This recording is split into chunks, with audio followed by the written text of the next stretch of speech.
My girlfriend publicly broke up with me at my birthday party, holding my best friend's hand, telling everyone I was embarrassing and would never amount to anything. She said dating me was because of a dare from my sorority sisters, and I just couldn't pretend to love this pathetic loser any longer. I just smiled and congratulated them, saying, "I hope you're both very happy together." I didn't argue. I didn't make a scene. I just quietly left and never contacted either of them again. A week later, she was at my doorstep crying at 2 a.m. You know that feeling when your whole world just crumbles in front of everyone you care about? Yeah, well, buckle up because what happened to me makes those cheesy breakup movies look like fairy tales. This is the story of how my girlfriend and best friend thought they could destroy me, and how I ended up getting the last laugh in ways they never saw coming. So there I was, standing in my own living room at my 24th birthday party, watching my girlfriend Scarlett Ashford hold hands with my best friend Sebastian Montgomery while she tore me apart in front of 30 people. Can you imagine? Your own birthday party becoming the stage for your public execution? I mean, who does that? Who plans to humiliate someone on their actual birthday? The apartment was packed with everyone I cared about. My college buddies were there, my cousin Evelyn Whitmore had driven 3 hours to be there, my coworkers, some neighbors, even my old high school friend Theodore Sinclair had shown up. I'd spent weeks planning this party, ordering food, decorating, making sure everyone would have a good time. And now it was about to become the most humiliating night of my life. "I can't do this anymore," Scarlett announced, her voice cutting through the music and chatter like a knife. The room went dead silent. Everyone turned to look at us, drinks frozen halfway to their lips, conversations dying mid-sentence. Dating Alexander has been exhausting. Sebastian squeezed her hand tighter, and I felt my stomach drop to the floor. These were the two people I trusted most in the world, and there they were, looking at me like I was some kind of science experiment gone wrong.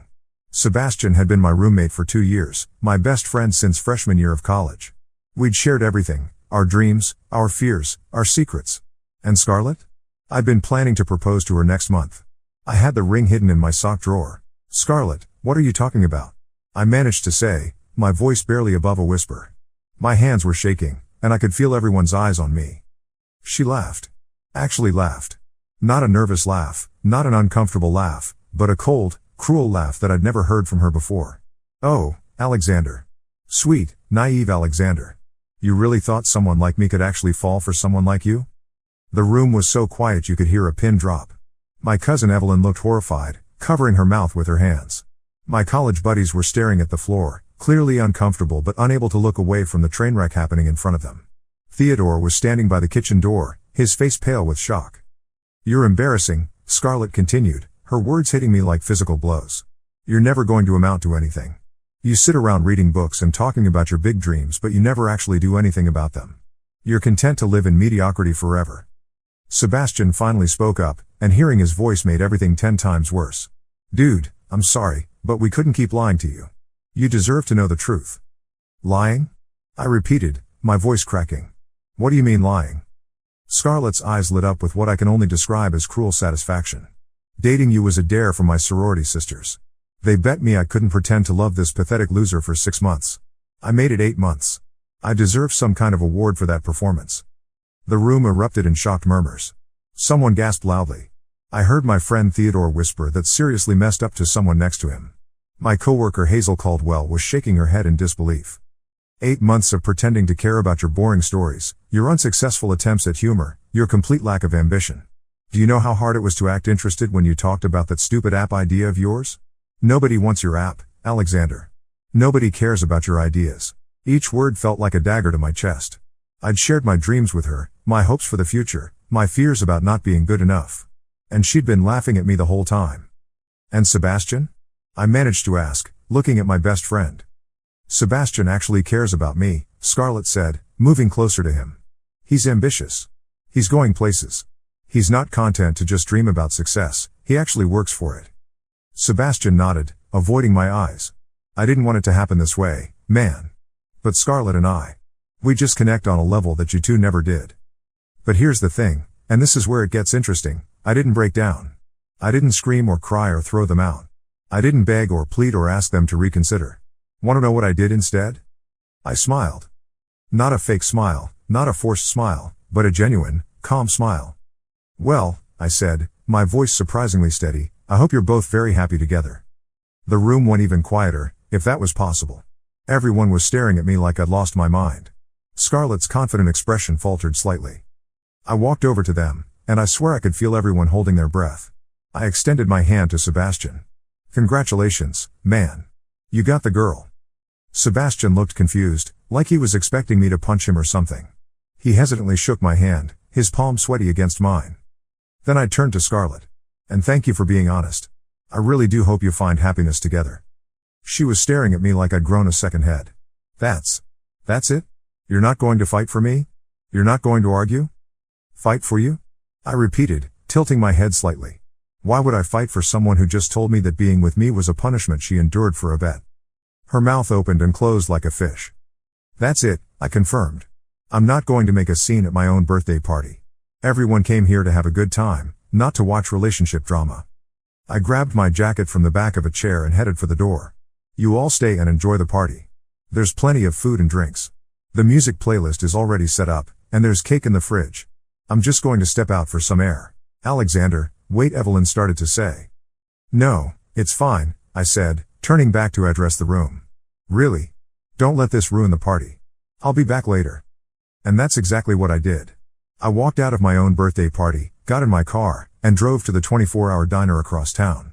I ordered coffee and pie and sat there for 3 hours, processing what had just happened. You probably think I'm crazy for not fighting back right then and there, right? Trust me, I had a plan.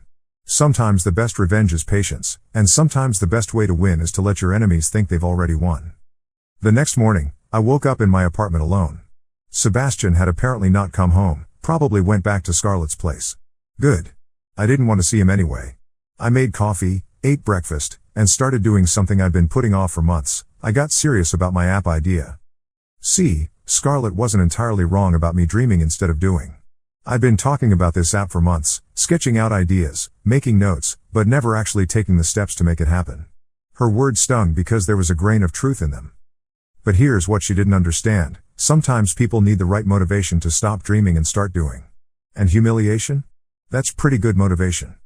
I spent the entire weekend coding. I reached out to my friend Gabriel Thornfield, who worked in tech and had been offering to help me with my app for months.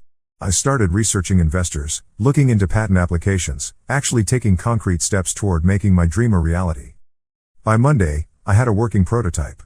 By Tuesday, I'd filed for a provisional patent. By Wednesday, I'd scheduled meetings with 3 potential investors for the following week. The next week was weird. Really weird. I kept expecting to feel angry or heartbroken, but honestly, I felt liberated. Like a weight had been lifted off my shoulders. I started noticing things I'd ignored for months. How Scarlett always criticized my apartment, saying it wasn't sophisticated enough. How she rolled her eyes whenever I talked about my interests. How Sebastian had been acting strange around me for weeks, avoiding eye contact, changing the subject whenever I brought up Scarlett. I threw myself into my work with an intensity I'd never felt before. I was coding 12 hours a day, reaching out to potential investors, networking with other developers, researching my competition. It was like I'd been running with weights on my legs for 8 months and suddenly they were gone. But I also did something else. I started documenting everything. Every conversation I'd had with Sebastian about Scarlett. Every time Scarlett had made me feel small or worthless. Every red flag I'd ignored. I wasn't planning anything specific, I just wanted to understand how I'd been so blind. And that's when I started noticing patterns. Things that hadn't made sense at the time suddenly clicked into place. Like how Sebastian always seemed to know exactly what to say to make me doubt myself. How he'd subtly criticize my relationship with Scarlett, making comments like, "Man, she seems stressed lately," or "I hope you're not holding her back from her goals." Or how Scarlett would bring up my shortcomings right after I'd talked to Sebastian about something I was excited about. Like the time I told Sebastian I was thinking about asking Scarlett to move in with me, and the next day she brought up how she needed space to focus on her career.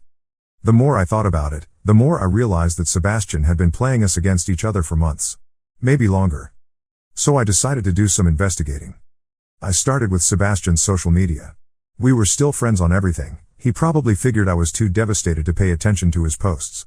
But I was paying attention, and what I found was interesting. Photos of him and Scarlett going back 3 months. Not obvious couple photos, but them at the same parties, the same coffee shops, the same study groups. Always with other people, always looking casual, but consistently together. Then I found something that made my blood run cold. A group chat screenshot that Sebastian had posted to his Instagram story 2 weeks ago and then quickly deleted. I'd saved it without thinking about it because I thought it was funny at the time. The chat was with his fraternity brothers, and the message said, "Phase 2 complete. Moving to phase 3 next week. This is going to be easier than I thought. At the time, I'd assumed he was talking about some fraternity prank or academic project. Now I realized he was talking about me and Scarlett. But I needed more proof. So I did something I'd never done before. I started paying attention to the people around me. I reached out to my friend Violet Sinclair, who was in the same sorority as Scarlett. I didn't tell her what had happened, I just casually asked if she knew anything about sorority dares or bets. "Oh yeah," she said, "they do stupid stuff like that all the time. Usually it's harmless, like ask 10 guys for their numbers or wear the same outfit 3 days in a row." "Why?" "Just curious. Have you heard of anyone betting on relationships?" She was quiet for a moment. "Actually, yeah. There was this girl who was supposedly dating someone as a dare, but that was months ago. I think it was supposed to be for like a month, but she ended up actually liking the guy." "Do you know who it was?" "No, but I heard she felt really guilty about it. Like, she wanted to tell him the truth but was scared he'd hate her." "Interesting.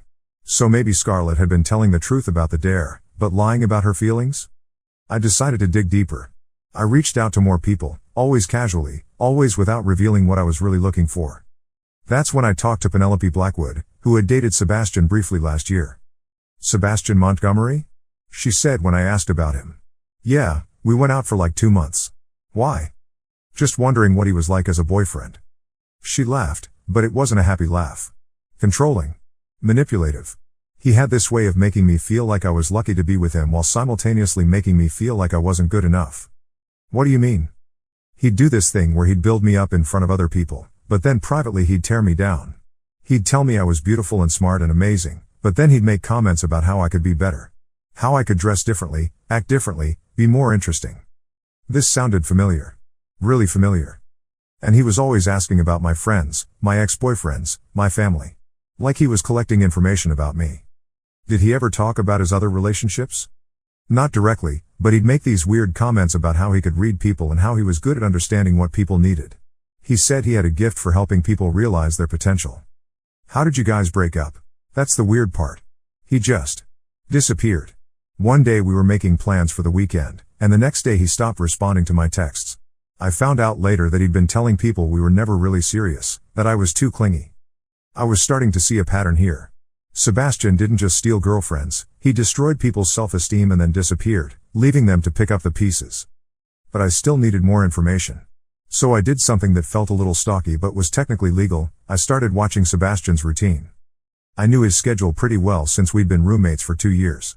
He had class on Tuesdays and Thursdays, worked at the campus gym on weekends, and usually studied at the library on Wednesday evenings. So I started casually showing up at the same places, observing from a distance. What I found was fascinating. Sebastian wasn't just dating Scarlett, he was actively pursuing multiple girls at the same time. I watched him have coffee with Aurora Pemberton on Tuesday, lunch with Delilah Westbrook on Wednesday, and dinner with someone I didn't recognize on Thursday. Each time, he used the same tactics. He'd lean in close, make intense eye contact, nod sympathetically while they talked, and then subtly touch their arm or hand while making some point about how they deserved better than whatever situation they were describing. It was like watching a predator hunt. Methodical, calculated, and completely without genuine emotion. That's when I realized that Sebastian hadn't just betrayed me, he'd been using me as practice. Learning my weaknesses, my insecurities, my blind spots, so he could exploit them in other people. And you know what? That made me angry. Not hurt, not sad, but genuinely angry. Because it meant that everything I'd shared with him, every vulnerable moment, every time I'd trusted him with my feelings, he'd been cataloging it all as ammunition to use against me later. So I decided to return the favor. Over the next 2 weeks, I put together a comprehensive file on Sebastian Montgomery. His patterns, his tactics, his victim profiles, his social media activity, even his class schedule and work hours. I documented everything I could find about his manipulative behavior, going back 2 years. Then I started reaching out to his victims. Not to gossip or create drama, but to offer support and information. I found Savannah Fairfax, who had been engaged to her college boyfriend until Sebastian convinced her that her fiancé was holding her back from her true potential. Sebastian had disappeared the week after her wedding was cancelled, leaving her to deal with the emotional and financial fallout alone. I found Gabriella Ashford, ironically, Scarlett's cousin, who had lost her entire friend group when Sebastian manipulated her into believing they were all jealous of her relationship with him. He'd ghosted her 2 weeks later, right before her graduation. I found Serafina Caldwell, who had been dating Sebastian when he was supposedly helping Penelope with her problems. She'd had no idea he was cheating on her until she found messages on his phone. The pattern was always the same. Identify a target. Study their vulnerabilities. Exploit their insecurities. Isolate them from their support systems. Then disappear once he got bored or found a better target. But Sebastian had made one crucial mistake. He'd done it to me, and unlike his other victims, I had the resources and the motivation to fight back. See, while Sebastian had been playing his games, I'd been building something real. My app idea wasn't just a pipe dream anymore, it was a legitimate business venture. I'd secured funding from 2 different investors, hired a small team of developers, and was already generating revenue from beta testing. More importantly, I'd been networking. Really networking. Not just with other developers, but with business people, investors, social media managers, even some journalists who covered tech startups. I'd built a reputation as someone who was reliable, trustworthy, and genuinely innovative. People in the tech community were starting to know my name, and in a good way. Sebastian, meanwhile, was still playing college games with college rules. He hadn't realized that the world outside university was smaller than he thought, and that reputations mattered more than he'd anticipated. So I started telling people about Sebastian. Not in a vengeful way, not to destroy him, but as a warning. The same way you'd warn someone about a restaurant that gave you food poisoning or a mechanic who overcharged you. Hey, just so you know, be careful around Sebastian Montgomery. He's got a pattern of manipulating people in relationships. I didn't go into details unless someone asked. I didn't exaggerate or lie. I just stated facts and let people draw their own conclusions. And here's the thing about truth, it spreads faster than lies because it's consistent. When multiple people independently tell you the same thing about someone, you start to believe it. Within a month, Sebastian's reputation on campus had completely changed. Girls who had been interested in him suddenly weren't. Guys who had thought he was cool started avoiding him. Even his fraternity brothers began distancing themselves when they realized his behavior was reflecting poorly on the entire organization. But I wasn't done yet. Because Sebastian had made one more mistake, he'd underestimated Scarlett. 3 weeks after my birthday party, I got a call from an unknown number at 2:17 a.m. Alexander? The voice was barely above a whisper. Scarlett? What's wrong? I need to talk to you. Can I come over? It's 2 a.m. Please. I can't talk about this over the phone. 20 minutes later, she was standing at my door, and she looked terrible. Her perfect hair was a mess, her makeup was streaked down her face, and she was wearing sweatpants and a hoodie, something I'd never seen her in before. What happened? I asked, letting her in. She collapsed onto my couch, sobbing. Sebastian. He's not who I thought he was. I sat down across from her and waited. Sometimes the best thing you can do is just let people talk. After the party, after we left together, I thought everything would be perfect. I thought he was this amazing guy who really understood me. But Alexander. She looked up at me with red, swollen eyes. He's horrible. He's controlling and manipulative and cruel. What do you mean? He started telling me what to wear, who I could talk to, where I could go. He said since I left you for him, I needed to prove I was committed. He made me block all my friends on social media. He said they were bad influences and that I needed to focus on us. I felt a chill run down my spine. This was exactly what he'd done to his other victims. And then, she continued, I found out about the real bet. What do you mean, the real bet? The dare for my sorority sisters was real, but it was only for the first month. After that, I actually started to care about you. Really care. But Sebastian kept telling me I was wasting my time, that you'd never be successful, that I deserved better. And you believed him? He was so convincing. He'd point out every time you seemed uncertain about something, every time you second-guessed yourself. He made me see your thoughtfulness as weakness, your kindness as naivety. She wiped her eyes with the back of her hand. But the real bet was between Sebastian and his fraternity brothers. They bet him he couldn't steal me away from you within 3 months. The room started spinning. What? $5,000. That's what my relationship with you is worth to him. $5,000. I was quiet for a long moment, processing this information. So everything Sebastian told you about me was lies. All of it. He spent months poisoning me against you, making me believe you were holding me back, that I deserved someone more ambitious.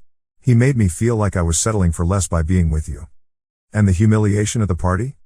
That was his idea. He said the only way to make a clean break was to burn all the bridges, to make sure you'd never want me back. He said it would be merciful to give you a reason to hate me. I stood up and walked to the window, looking out at the empty street. Where is Sebastian now? I don't know. After I confronted him about the bet, he laughed and said he was done with me anyway. He said I'd served my purpose and that he was moving on to bigger and better things. When was this? 2 days ago.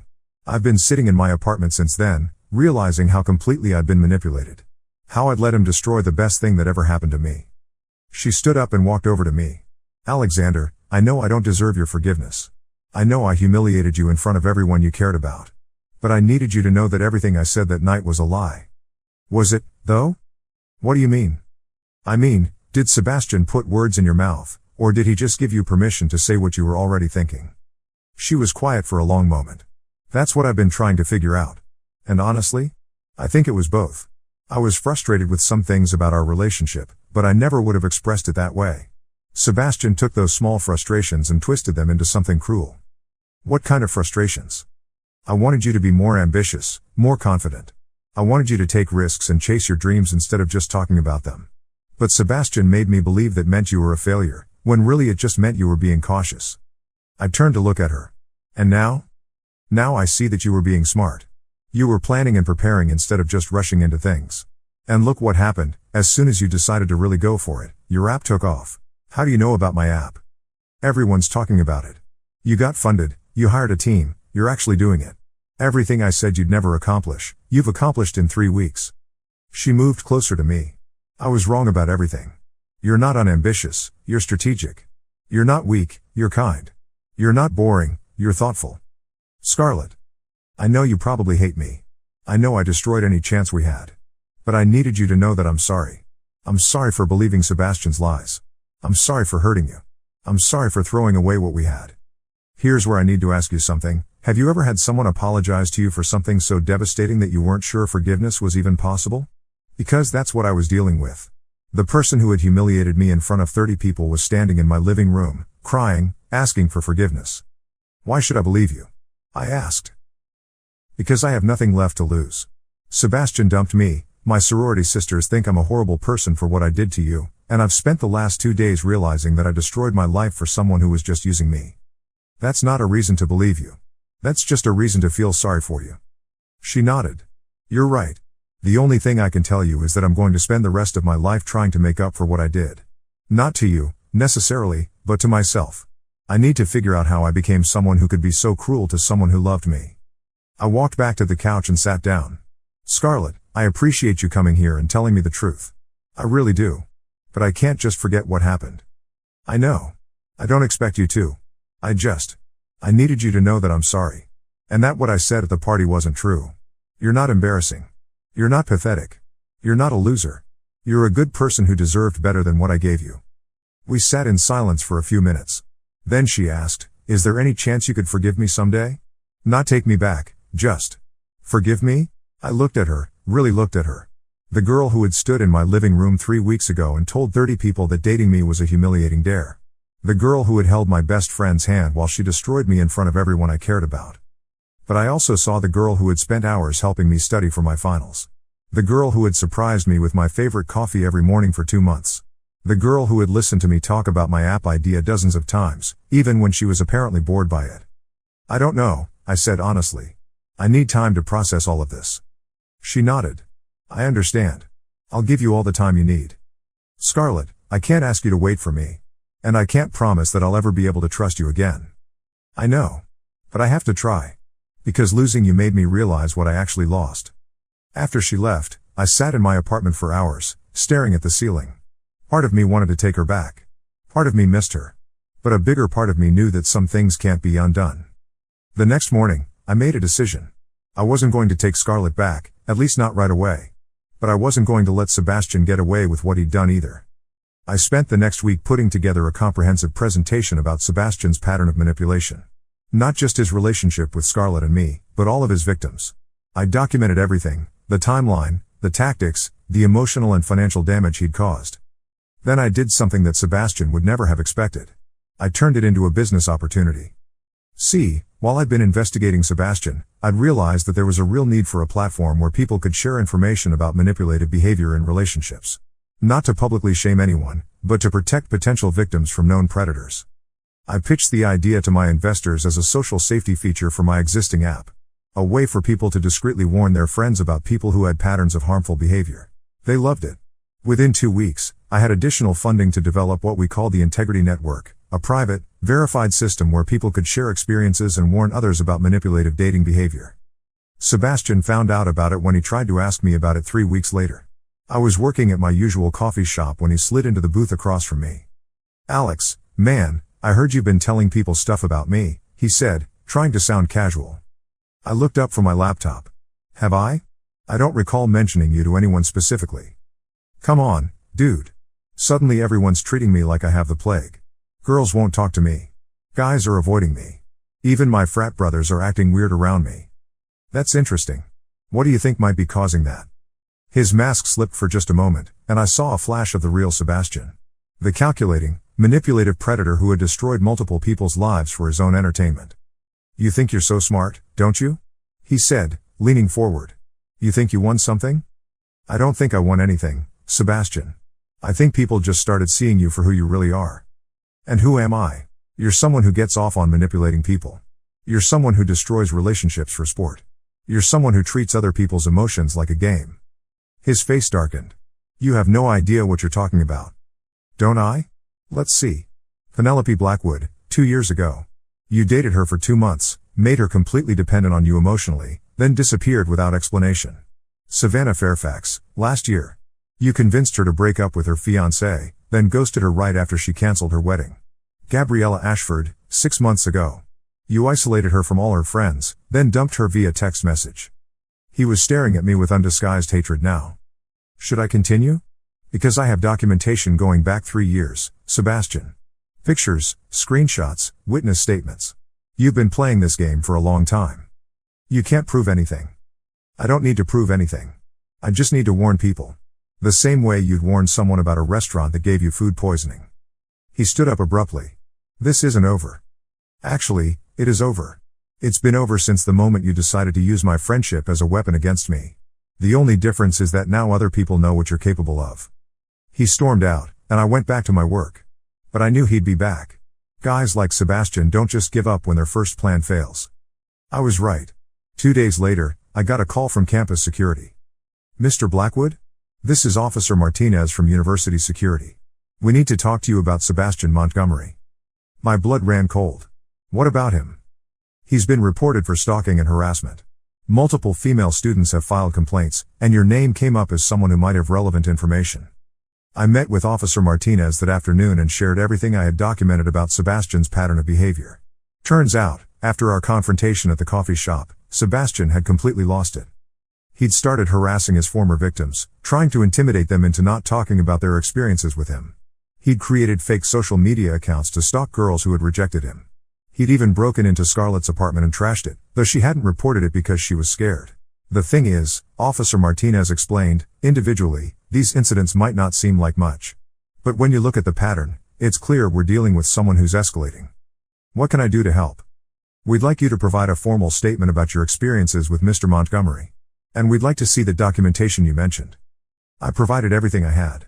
Photos, screenshots, witness statements from Sebastian's victims, even recordings of some of our conversations that I'd saved on my phone. Within a week, Sebastian was arrested on charges of stalking, harassment, and breaking and entering. The university also launched its own investigation into his behavior. But here's where the story gets really interesting. Remember how I mentioned that Sebastian had bet his fraternity brothers that he could steal Scarlett from me? Well, it turns out that wasn't the only bet. Sebastian had been running a whole system of bets and challenges with his fraternity brothers, all centered around manipulating and humiliating people. They had a point system. Breaking up a couple was worth 10 points. Getting someone to cheat on their partner was worth 15 points. Making someone completely dependent on you emotionally was worth 20 points. It wasn't just cruel, it was organized cruelty. A systematic approach to destroying people's lives for entertainment and money. The fraternity was disbanded.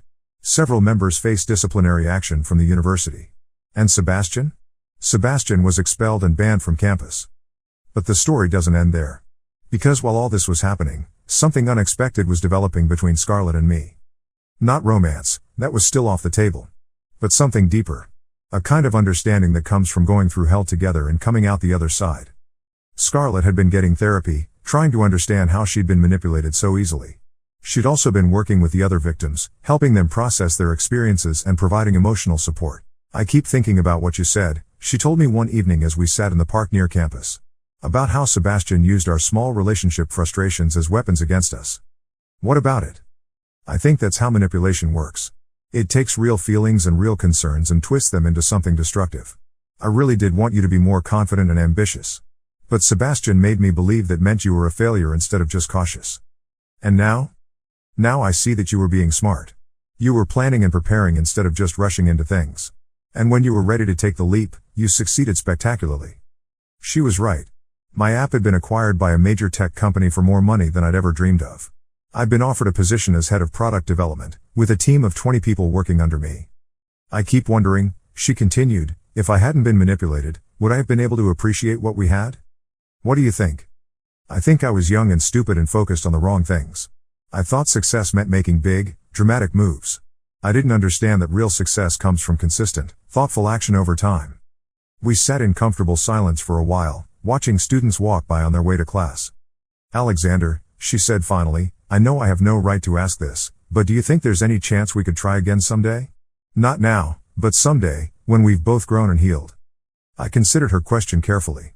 I think, I said slowly, that we both need to figure out who we are as individuals before we can figure out who we might be together. That's not a no. It's not a yes either. But it's not a no. Over the next 6 months, Scarlett and I developed a friendship. A real friendship, built on honesty and mutual respect instead of manipulation and game playing. We talked about everything, our fears, our dreams, our mistakes, our hopes for the future. We also worked together on something that ended up being incredibly meaningful, expanding the Integrity Network into a full nonprofit organization dedicated to helping people recognize and escape manipulative relationships. Scarlett had a natural talent for connecting with Sebastian's other victims. She understood their shame, their confusion, their anger in a way that I couldn't. She'd been where they were, and she could offer them something I couldn't, proof that it was possible to heal and move forward. The hardest part, she told me one day as we were preparing materials for a workshop we were hosting, isn't forgiving Sebastian. It's forgiving myself for being so easily manipulated.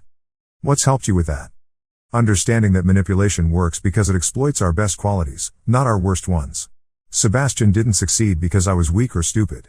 He succeeded because I was trusting and wanted to believe the best about people. This insight became one of the core messages of our nonprofit.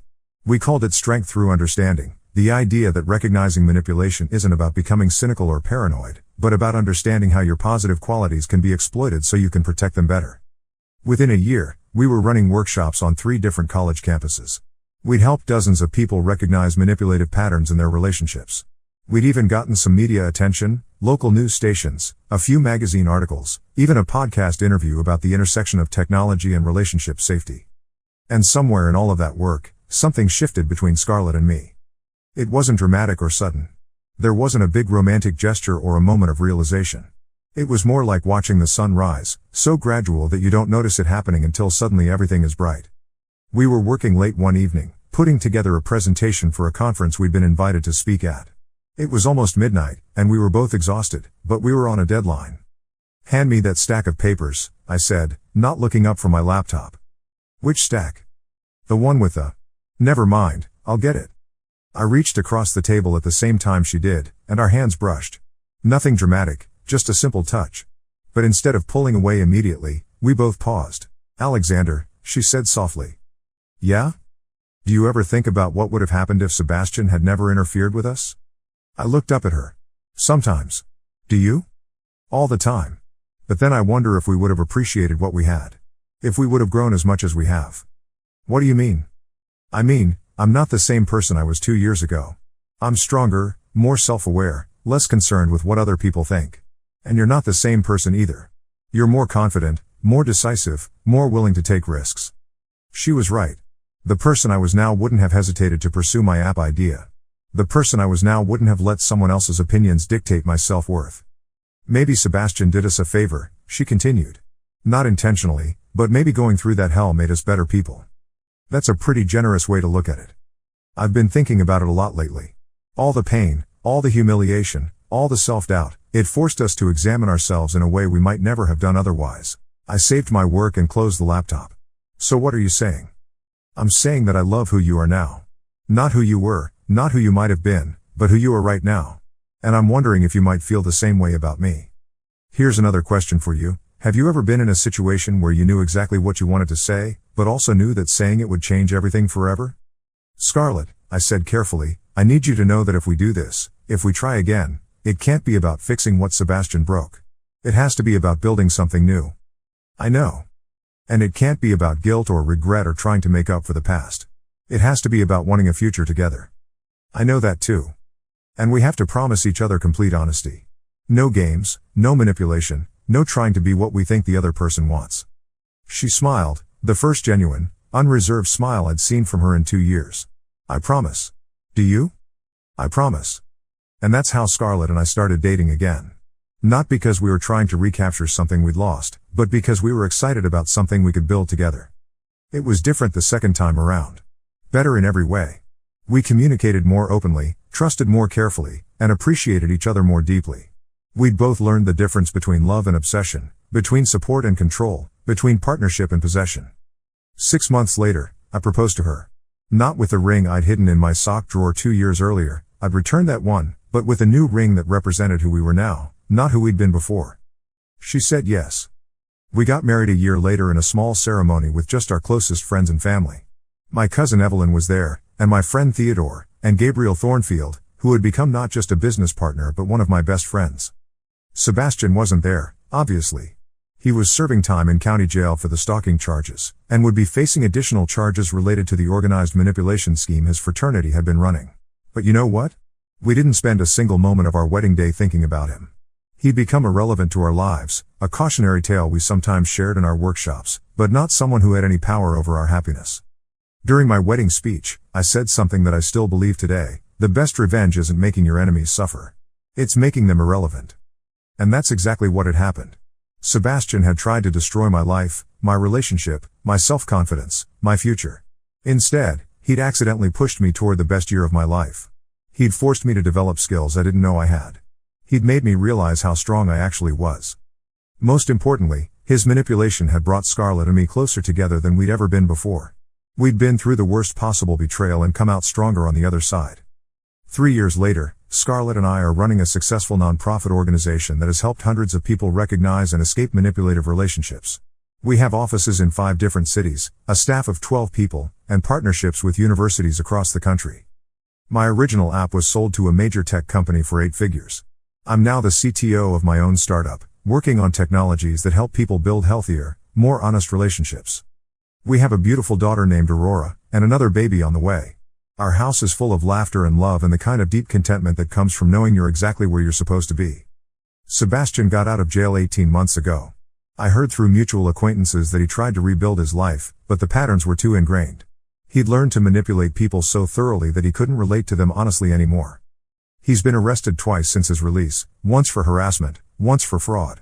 He's currently facing federal charges for running an online romance scam targeting elderly women.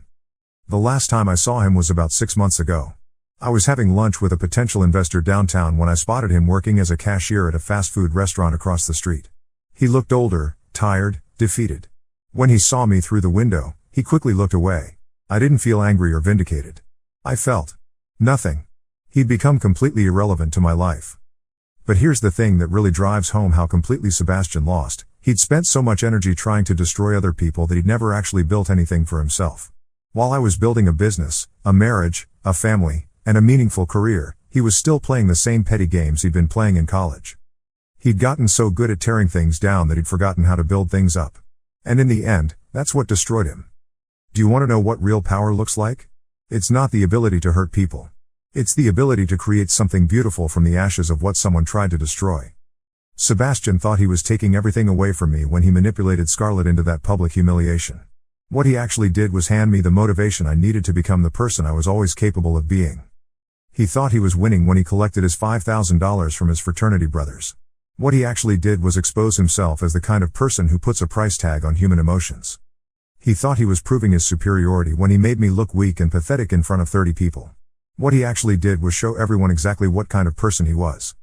And the beautiful irony is that his betrayal led directly to everything good in my life now. If he hadn't manipulated Scarlett into breaking up with me, I might never have pursued my app idea with the intensity that made it successful. If he hadn't forced me to examine my relationship patterns, I might never have learned to communicate as openly and honestly as I do now. If he hadn't pushed me to my lowest point, I might never have discovered how high I could climb. So when people ask me if I'm angry about what Sebastian did, I tell them the truth: I'm grateful. Not grateful for the pain or the humiliation or the betrayal, but grateful for the strength I discovered in myself when I had to rebuild my life from scratch. Grateful for the deeper, more honest relationship I built with Scarlett after we both learned what real trust looks like. Grateful for the motivation that turned my pipe dreams into reality. Sebastian tried to teach me that I was worthless, that I'd never amount to anything, that I deserved to be humiliated and discarded. Instead, he accidentally taught me that I was strong enough to survive anything, smart enough to build something meaningful, and valuable enough to deserve real love. He tried to prove that manipulation and cruelty were more powerful than honesty and kindness.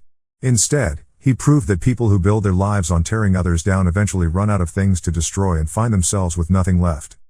The last I heard, Sebastian was living in a studio apartment, working minimum wage jobs, and facing the possibility of serious jail time for his latest scams.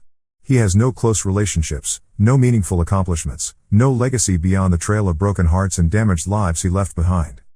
Meanwhile, I'm sitting in my home office, writing this story while my daughter plays with blocks on the floor beside me and my pregnant wife makes dinner in the kitchen. I can hear her humming one of her favorite songs, and in a few minutes, I'll close this laptop and join my family for dinner. We'll talk about our days, make plans for the weekend, and probably spend some time discussing ideas for our nonprofit's next big project. After Aurora goes to bed, Scarlett and I will curl up on the couch and watch a movie, or read books together, or just talk about whatever's on our minds. It's a simple life, but it's built on a foundation of mutual respect, honest communication, and genuine love. It's everything Sebastian tried to convince me I didn't deserve and could never have. And that, my friends, is the sweetest revenge of all. Not making your enemies suffer, but making them irrelevant. Not destroying them, but building something so beautiful that their attempts to destroy you become just a footnote in your success story. When someone tries to convince you that you're worthless, prove them wrong by creating something valuable. When someone tries to isolate you, build a community. When someone tries to break you down, use the pieces to build yourself back up stronger than before. Because at the end of the day, people like Sebastian are temporary. They burn bright with cruelty and manipulation, but they burn out quickly because their methods are ultimately unsustainable. But people who build their lives on kindness, honesty, and genuine connection? They create something that lasts. They build relationships that survive betrayal, businesses that weather storms, and legacies that outlive their enemies' attempts to destroy them. So the next time someone tries to convince you that you're not enough, remember this story. Remember that your worth isn't determined by someone else's ability to tear you down. Your value isn't diminished by someone else's cruelty. And remember that the best revenge isn't getting even, it's getting better. Sebastian Montgomery tried to destroy Alexander Blackwood. Instead, he created something stronger, smarter, and more successful than he could ever hope to be. And in the end, that's a victory that no amount of manipulation can take away.